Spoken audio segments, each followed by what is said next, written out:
No se suban en esa arena. Que si apenas esa arena, que eso va a trabajar. Adelante, maestro, ver si tiene el control. Muchas gracias, maestro Dani.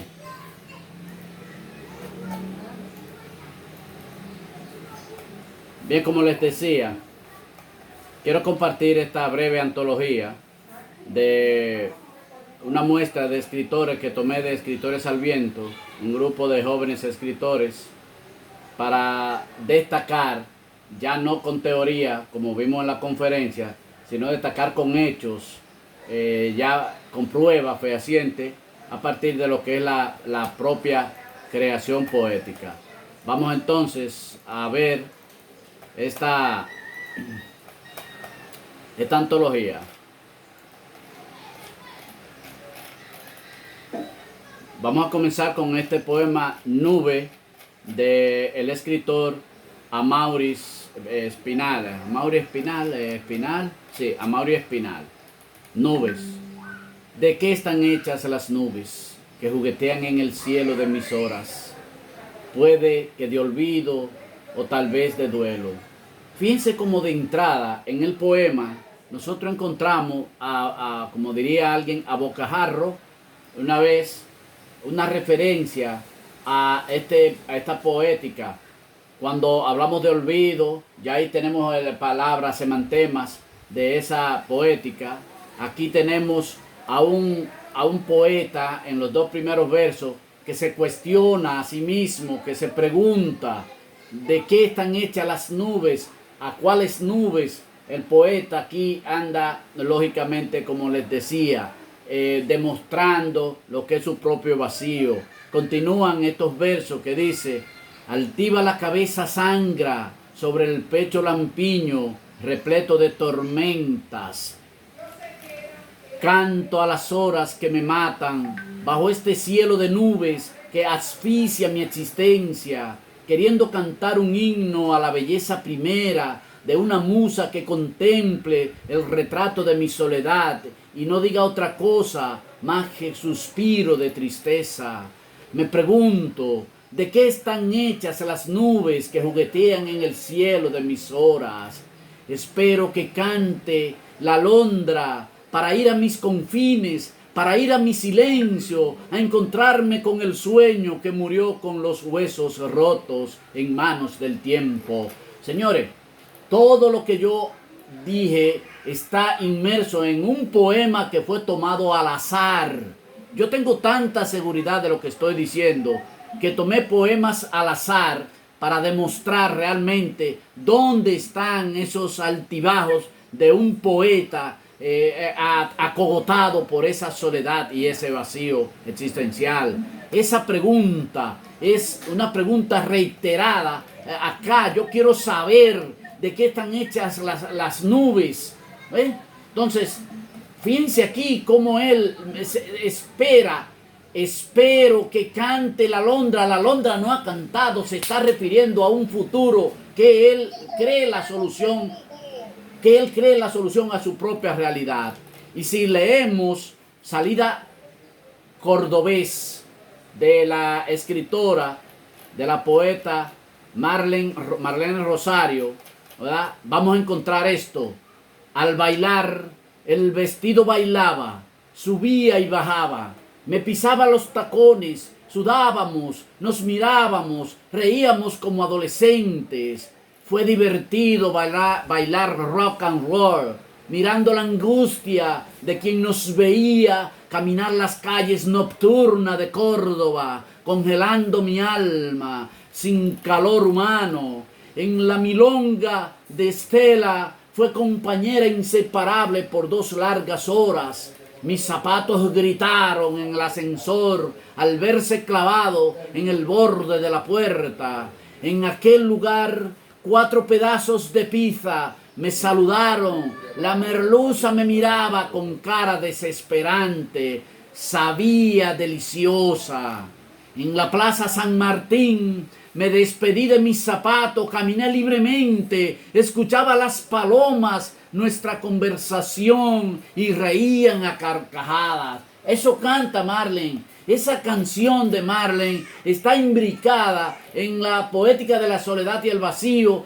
Partamos primero del semantema, partamos luego del semantema, partamos entonces de la unidad intrínseca, de la esencia, de la médula de ese poema, y vamos a encontrar a una poeta que anda justamente, miren aquí, fue divertido bailar rock and roll. Estamos hablando de los años 50, 60 en Norteamérica, el rock and roll que luego se disemina por el mundo. Pero eso es historia, eso es pasado. Ahí está alojada en su cueva, en su cubir, la poeta Marlene Rosario. Y todo el poema me hace pensar en ese desatino, en esa soledad, en ese vacío en que ella todos los días cae inmersa, cae de rodillas hasta levantarse al otro día.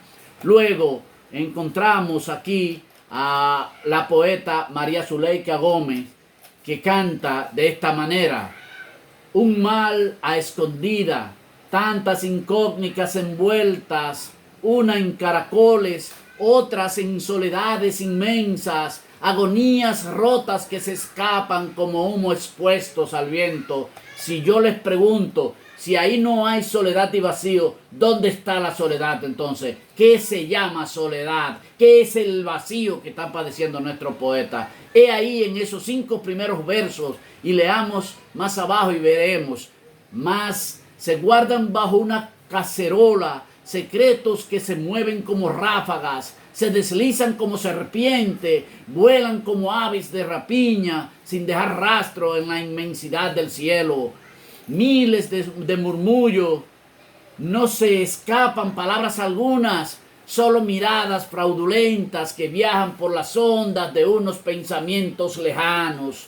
Se detiene el tiempo, ellos siguen como quien no tiene rey ni señor. Se esconden, se refugian en otra nación, lo hacen a menudo como el mínimo felino acusa al ratón por no verse involucrado, sale del montón, después de guardar su parte se desliga de toda posición. Señores, ahí hay solapada una protesta. Es un decir a los políticos, un decir a los que gobiernan el mundo, cuál es su nivel de irresponsabilidad que ellos están agotando, y ese poema realmente está en ello. Veo que he salido. Dani.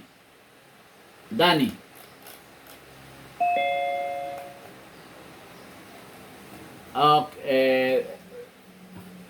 Salí, Dani, ¿no verdad? Salí. ¿O usted me silenció? Vamos a esperar que entren los demás.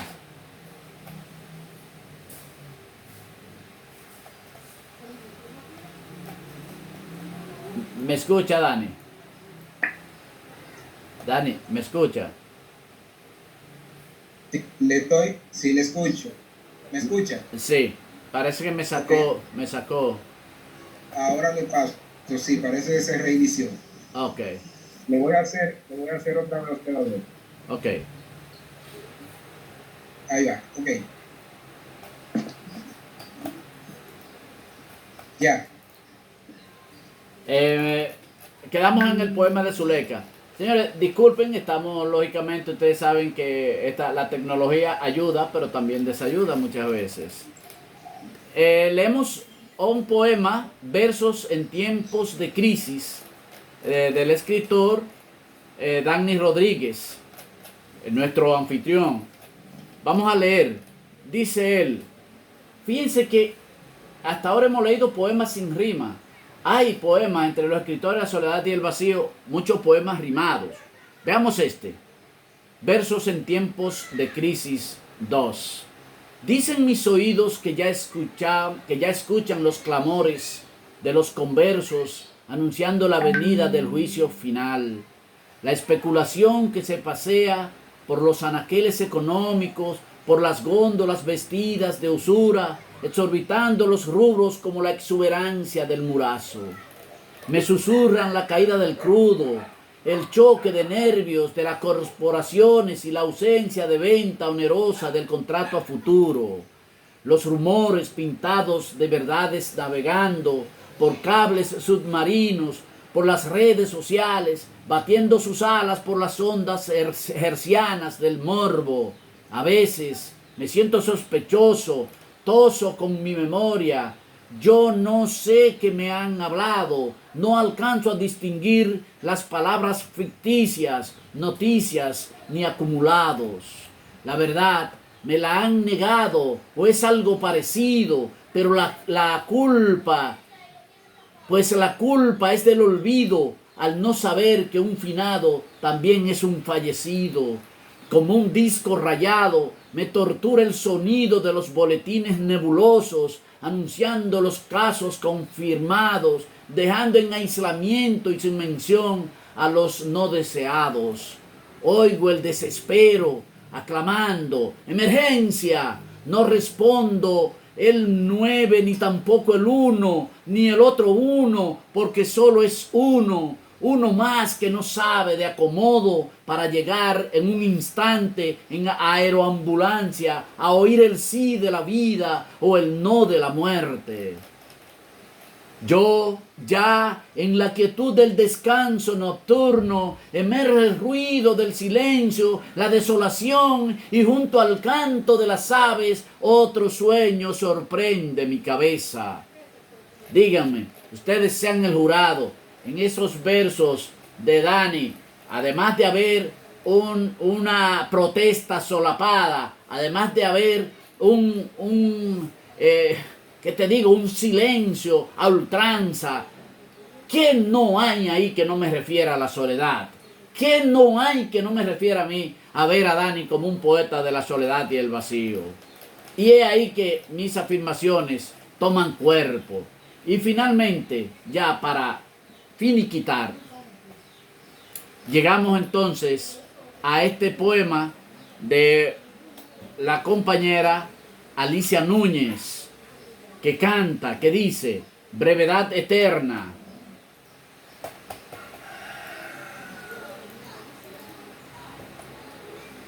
Brevedad eterna. Dice: esos besos efímeros, besos inestables con sabor a alcohol, pero tan profundos como mar en calma, me hicieron vivir una ducha enorme junto a mi dolor. Esos besos dulces, húmedos, borrachos, sellaron mis labios con amor divino. De esos que la luna abrazada al viento en noche plateada le entrega a los pinos. Con abrazos ebrios cubriste mi cuerpo y a tientas tus manos buscaron ansiosas ese mare magnum que está muy adentro en mi propio ser y que un día cualquiera, como lava ardiente, me hicieron vivir el hoy y el ayer.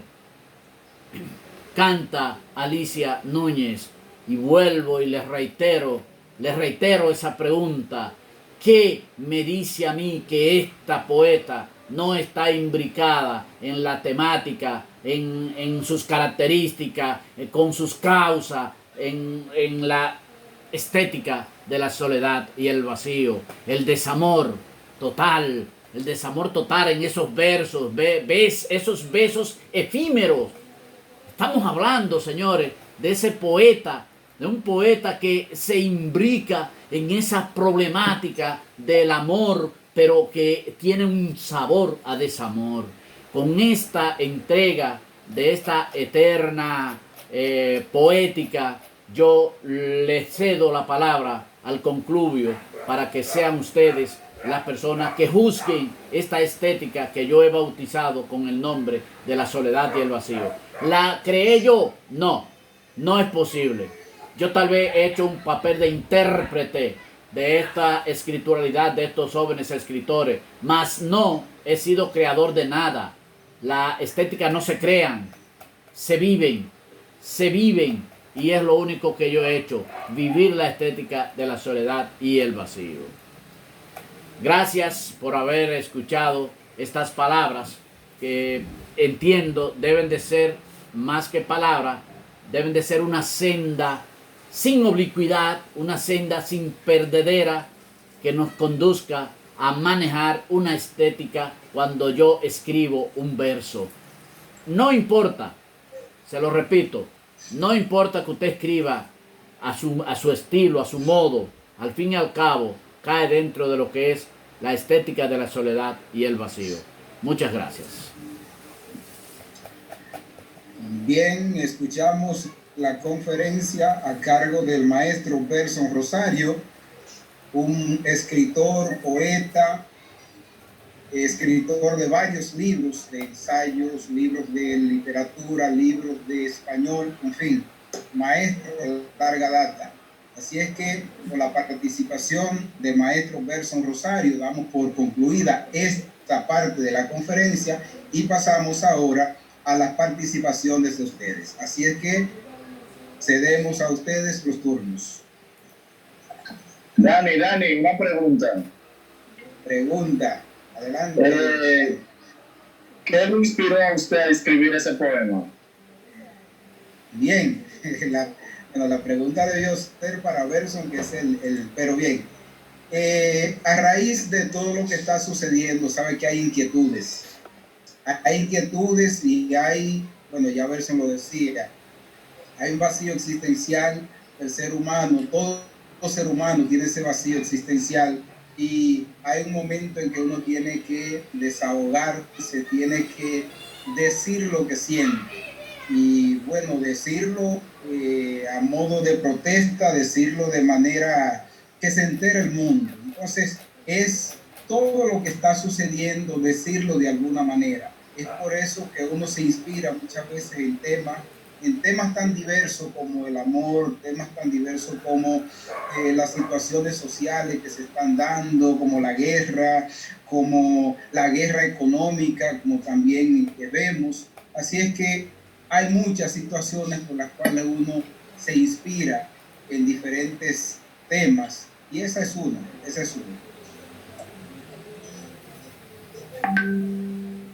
Adelante, otra participación.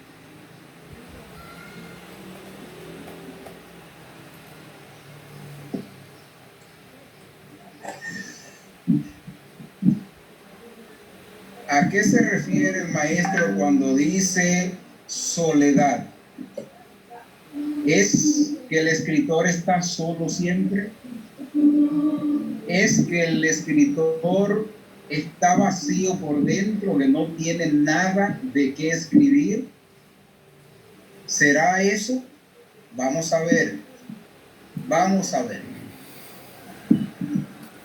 Necesariamente yo decía que un escritor puede estar en el centro de una tienda repleta de clientes y en ese espacio él crear su propia soledad. O sea, no está solo en el sentido de que en la tienda hay muchos clientes, pero en su real intención interna, este poeta está haciendo su propia soledad. Está viviendo su propia soledad, lo que implica entonces que soledad no refiere bajo ninguna circunstancia a que una persona sea un individuo, sino más bien que ese individuo por motus propio, por propia realidad, se aleje de la otredad, se aleje de los demás, de los otros. Maestro, hay una pregunta por aquí. Bueno, hay una interferencia, una persona con música por ahí.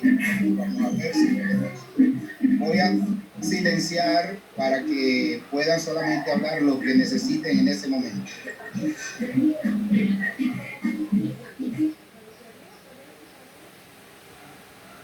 Ok, silencié para que solamente la persona que vaya a hacer uso de la palabra sea que active el micrófono. Hay una pregunta que dice: buenas tardes, ¿cuáles podrían ser los recursos a utilizar para que estos tópicos sean tratados sin tornarse el poema lúgubre? Una pregunta para usted, maestro. Flora, excelente pregunta. Realmente tenemos que buscar esos recursos que vamos a utilizar, pero no hay que buscarlo. El poeta, decía Huidobro, el poeta es un pequeño Dios. El poeta inventa sus propios mundos. Esos recursos están ahí. El poeta los sabe y los usa. Pero no confundamos que hay un poeta que está, digamos, solo y esa soledad le produce un vacío existencial a que el poeta es lúgubre. No, el poeta puede ser de la soledad y el vacío y ser lúgubre, pero puede ser de la soledad y el vacío y no ser lúgubre. Lo de la lobreguez me lo ensufla el momento, el ambiente y mi propia realidad, mi yo existencial es el que se sume a vivir ese mundo lúgubre. No es necesariamente el poeta de la soledad y el vacío. Ha habido en la historia universal de la literatura, ha habido poetas lúgubres que necesariamente no eran poetas de la soledad y el vacío, ni vivían ese atosigamiento existencial. Hermana Graciela. Dani, activa a Graciela. Tiene el micrófono apagado, Graciela. Activa el micrófono. Adelante, Graciela. Déjame ver. Aún sigue con el micrófono apagado, Graciela. Graciela, actívelo. Actívelo usted por allá, que no me quiere dar paso aquí. Aquí Ahora está. sí, Ya. ahora Ya te, ¿me escuchan? Perfectamente. Sí, ya. ¿Me escuchan? Sí, señora. Sí. ¿Me están oyendo? Sí. No, cuando usted habla de los otros poetas, maestro, me hizo pensar en los poetas malditos, Baudelaire, Rimbaud. También ellos hablaron de la bohemia, la mujer, la muerte, y esos temas molestaban para la época de esto, a la burguesía. Este estudio que usted ha hecho de la poética de la soledad y el vacío me recordó a ellos, pero a ellos había una sociedad que se oponía a mostrar la bohemia, toda esta cosa lúgubre de la muerte. Hoy lo que yo veo a través de las escrituras es que la sociedad no está en contra de estos poetas malditos.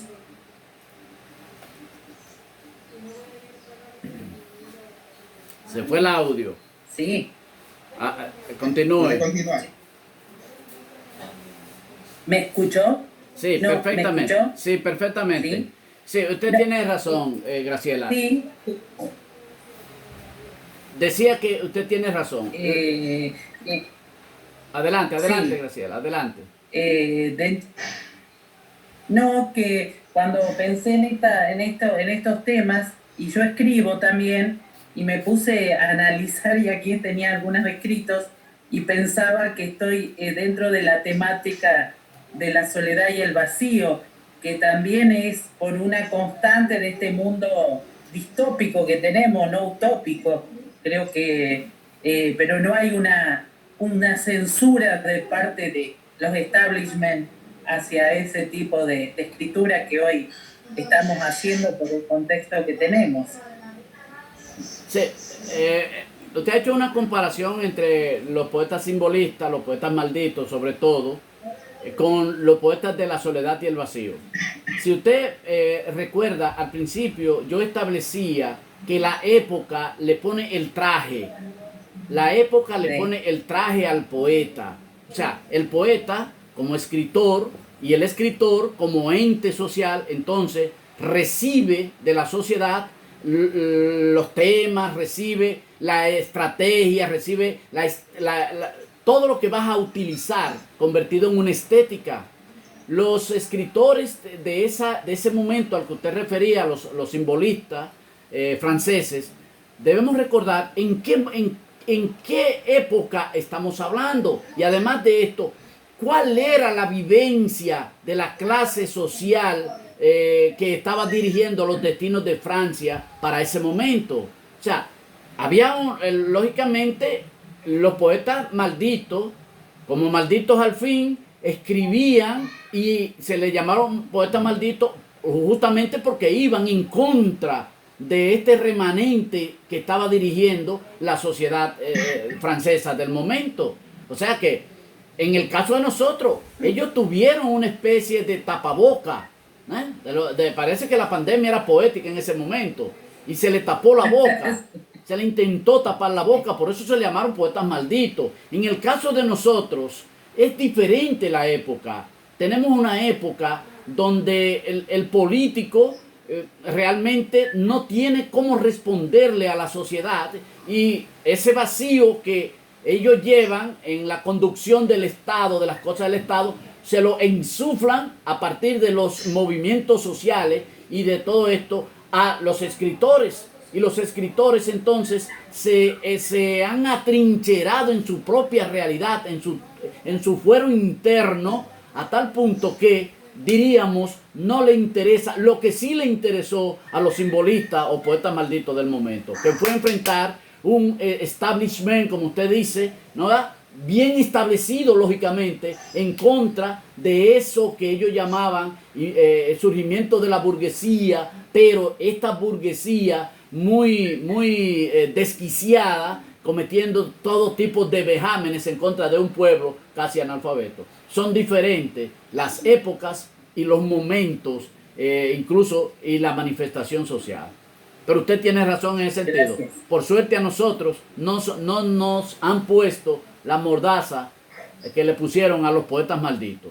Hasta el nombre de poetas malditos le viene por ahí, porque eran rechazados, pero que los poetas a su vez rechazaban la sociedad del momento. Muy buena participación. Gracias. Sí, sí, gracias, Graciela. Debo resaltar algo, y es que esta poética que se está dando en estos momentos de la soledad y el vacío, que es analizada originalmente por el maestro Verso, no he escuchado a otra persona que haya analizado esta poética desde esa perspectiva, es una poética que va o que se puede ver dentro de la línea de la producción rápida, del momento rápido, de la vida acelerada. Recuerden que el poeta de ahora es el escritor, es decir así, no solamente el poeta, el escritor es una persona que no está dentro de su comodidad para dedicarle tiempo, como se dedicaba en aquellos tiempos, un gran tiempo a la escritura, a reflexionar detenidamente, a dedicarle ese gran tiempo. Ahora, en el caso nuestro, escribir, qué sé yo, hasta dentro de una reunión me he puesto y he escrito poemas. He escrito también viendo la gente pasar, subir, bajar. Entonces, esa misma rapidez también le da esa connotación de ese espacio, de ese momento en que uno tenga que escribir de la hora, del mañana, del pasado, pero de manera rápida. Así que quise hacer como esa aclaración, porque estamos escribiendo al ritmo del mismo tiempo. Vamos a darle paso a una pregunta que tiene Juan. Dice, mi pregunta es, ¿por qué la poesía está decayendo? Es decir, que ya no se lee tan constante como antes. Maestro Verso, nos quedan 10 minutos. Juan y Génesis, ambos Sí. Silverio, ¿no? Para ustedes, miren, no, la poética no está decayendo, la poesía no está decayendo. La poesía no está decayendo, es todo lo contrario. Si usted se da cuenta, no hay una política de la pandemia. No hay, ¿qué te digo? Un comportamiento científico hacia la pandemia, no lo hay. Todo está vacío. Sí. Sin embargo, si usted escuchó cuando yo leía a Dani, el poema de Dani, se dará cuenta que Dani escribe justamente en la pandemia. Entonces hay una poética de la pandemia. Hay una poética justamente de la pandemia. O sea, los poetas están escribiendo acerca de la pandemia. Los poetas no están muertos, ni siquiera dormidos. Ni siquiera dormidos. Los poetas andan caminando las calles de su propia realidad y están ahí. Y la muestra es lo que yo le vengo leyendo. Cada noche, cuando yo entro al grupo, encuentro a una Marlene, encuentro a una María, encuentro a un Dani, encuentro a un Amaury, encuentro una infinidad de muchachos jóvenes con una conciencia de poeta que yo no me lo imagino. ¿De acuerdo? O sea, no hay desperdicio en lo que ellos están escribiendo. El que sean poetas de la soledad y el vacío no implica que sean poetas del olvido.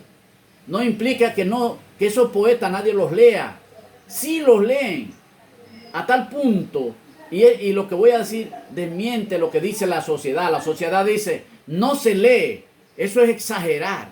Se lee más de lo que estamos imaginando. Fíjese que ahora lo que ha crecido ha sido la afluencia hacia el libro. Están leyendo la poesía, se está cultivando la poesía. ¿De acuerdo? Entonces, no está decayendo. No es verdad que no se está leyendo poesía. Sí se está leyendo poesía. Y se está escribiendo muy buena poesía por muchachos jóvenes. Y cuando hablo jóvenes, me refiero a la edad. Porque en sentido escritural, una persona de 80 años que comienza a escribir a los 80 es joven escribiendo. ¿Se entiende? Entonces, estos muchachos, estos imberbes y estas adolescentes que apenas están saliendo de la adolescencia, están teniendo un discurso poético con mucha sazón, con mucha apegado a su propia realidad estética. Entonces, hay poesía para muchos. Se está leyendo, Juan, de verdad te lo digo.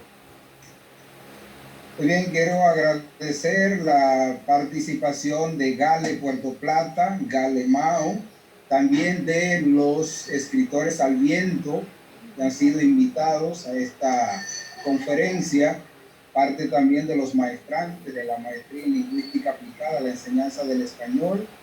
Agradecer también a personas que de manera particular ha ingresado.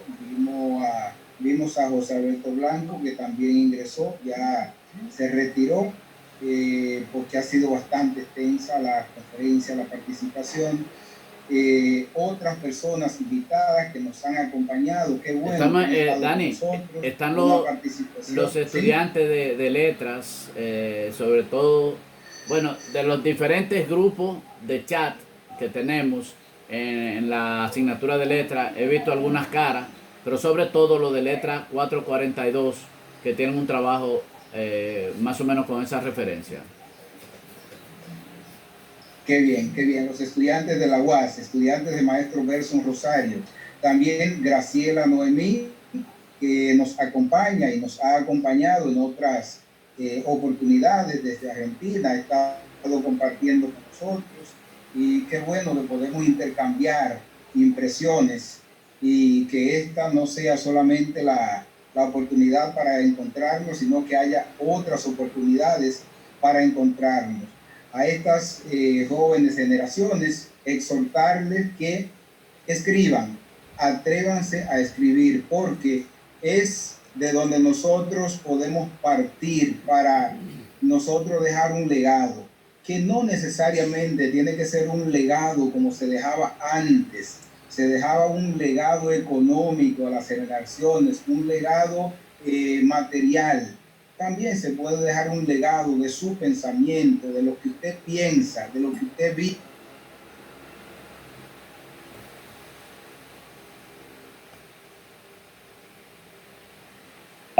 Contarán con el apoyo de personas como el maestro Gerson Rosario, quien nos ha motivado a muchos de nosotros a escribir. Damos las gracias al maestro Gerson Rosario por tan importante conferencia y esperamos en otra oportunidad tenerlo. Así es que ya en estos 3 minutos que nos quedan, vamos a permitir que el maestro pueda despedirse haciendo, si se quiere, recogiendo un poco y sobre el tema y haciendo algunas exhortaciones. Adelante, maestro Rosario, y con usted despedimos esta importante conferencia. No, quiero agradecer el apoyo a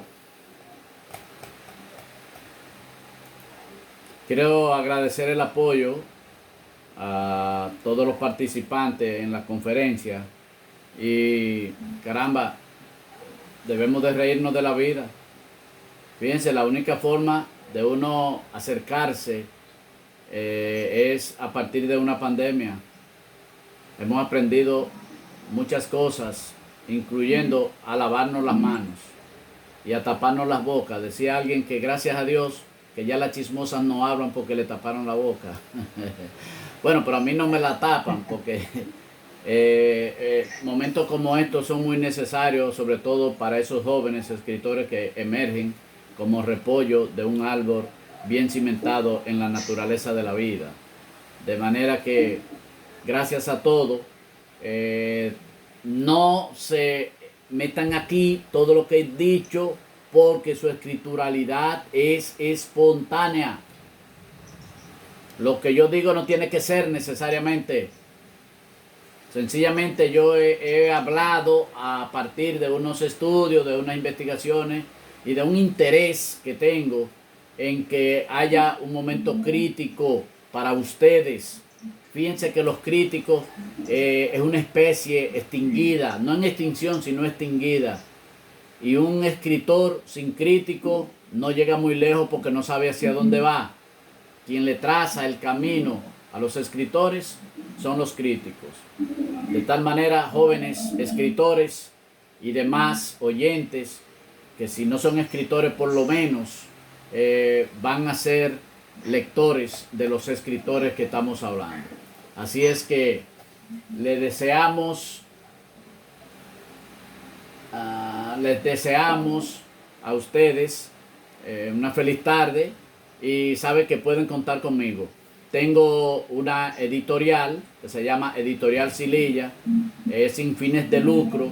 Sencillamente usted hace su libro, a partir, le podemos hacer el libro, ¿verdad? Sí. Permítame interrumpirle, Berson. Permítame interrumpirle. Están pidiendo un poema suyo. Yo escribí algo por ahí, así que voy a reprogramar para que entremos de nuevo y usted lea algo. Wow. Bueno, pues vamos entonces. Así que finalizamos y entramos de nuevo. Perdón por la interrupción.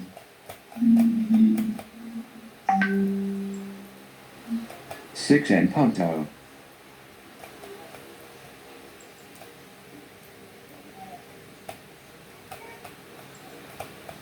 Dani, en lo que yo pues no lo tenía ubicado, léase el suyo.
Todavía, mi hija. Mami.